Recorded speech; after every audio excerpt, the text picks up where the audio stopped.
எல்லாருக்கும் வணக்கங்க. நாங்க வசிக்கிற பகுதியில வந்து பார்த்தீங்கன்னா, எல்லா வீடுகள்லயும் வந்து பார்த்தீங்கன்னா, ஒரு 2லேருந்து 6 தென்னை மரம் வச்சிருப்பாங்க. எல்லா வீடுகள்லயும் 2லேருந்து 6 தென்னை மரம் வச்சிருப்பாங்க. இப்ப நீங்க பார்க்க போறது வந்து பார்த்தீங்கன்னா, அந்த தென்னை மரத்தில எவ்வளோ காய் புடிச்சிருக்கிறத பார்க்க போறீங்க. பாருங்க எவ்வளோ காய் புடிச்சிருக்கு பாருங்க. காய் நல்லா புடிச்சிருக்குங்க.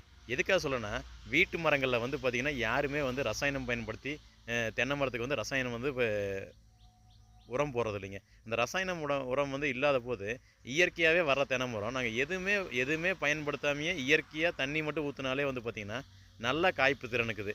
அப்படி இருக்கும்போது வந்து பார்த்தீங்கன்னா, எல்லா மரங்கள்லைங்க இது வந்து நீங்க பார்க்கறது எங்க எங்க எங்க பக்கத்து வீட்ல இருக்கிற தென்னை மரங்க. நான் காட்டப் போறது இப்போ ஒரு 3, 4 வீட தான் காட்டப் போறேங்க. நீங்க காட்டுற தென்னை மரம், எங்க பக்கத்து வீடுகள்ல ஒரு 4 எங்கள சுத்தி இருக்கிற 3 வீடுகள தான் காட்டப் போறேன். எல்லா தென்னை மரத்துலயும் நெறைய காப்பு இருக்குங்க. ஒண்ணும் இல்லைங்க. 3 மாசத்துக்கு முன்னாடி காப்பு இல்லன்னு சொன்னபோதும் கூட, 2 மரத்துலருந்து எங்க வீட்ல 100 காய் வந்து விழுந்துச்சுங்க. 100 காய் நாங்க மரமேறி வந்தபோது தேங்காய் போட்டோங்க. எல்லா மரத்துலயும் நெறைய காய்கள் எப்பவுமே எப்பவுமே இருக்குதுங்க. எப்பவுமே காய்க்குதுங்க. தென்னை மரத்துல காப்புகள், காய்கள் நெறைய எப்பவுமே காய்ச்சிட்டு தான் இருக்குது. ஏதோ ஒரு டைம் ரொம்ப வெயிலு, காப்பு திறன் இல்ல அப்டின்னா மட்டும் தான் காய்க்கிறதில்ல. மத்தபடி எந்த ஒரு உரமும் இல்லாம, எல்லா வீடுகள்லயும் நெறைய தேங்காய் புடிக்குது. தேங்காய் புடிச்சிட்டே தான் இருக்குதுங்க.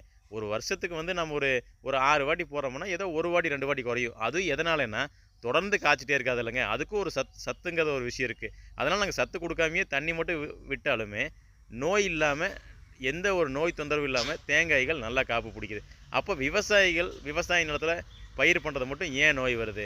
அவங்க ரசாயன உரம் பயன்படுத்துறனாலயா? பூச்சிக்கொல்லி பயன்படுத்துறனாலயா? இல்ல களைக்கொல்லி மாரி விஷயங்கள் பயன்படுத்துறனாலயா? ஏதோ ஒரு ரசாயனம் பயன்படுத்துறனாலயான்னு சொல்லி எனக்கு ஒரு பெரிய சந்தேகங்க. ஏன்னா வீடுகள்ல நல்லா காய்ப்பு திறன் எல்லா தென்னை மரத்துலயும் எங்க பகுதியில இருக்குங்க. எங்க பகுதியில இது எங்க அனுபவங்க. நன்றிங்க.